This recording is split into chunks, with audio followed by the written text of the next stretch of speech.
Nahuli ng mga otoridad ang isang wanted person sa kasong frustrated homicide sa isinagawang operasyon sa Barangay Olatan, Haro, Leyte. Ang matagumpay na pag-aresto ay bahagi ng tuloy-tuloy ng kampanya ng pulisya laban sa mga nagtatagong individual na may kinakaharap na kaso. Patrolwoman Cristel Palafox, ibalita mo.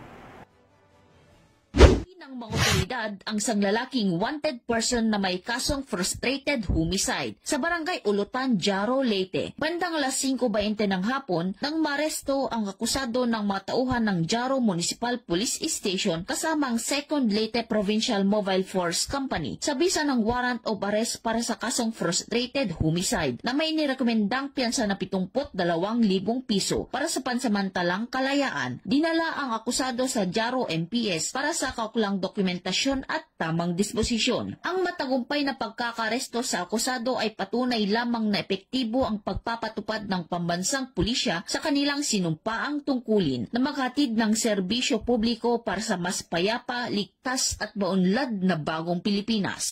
Mula dito sa Eastern Visayas, ako ang inyong PNN correspondent, Patrolwoman Palafox, alagad ng patas, tagataguyod ng Balitang Puso.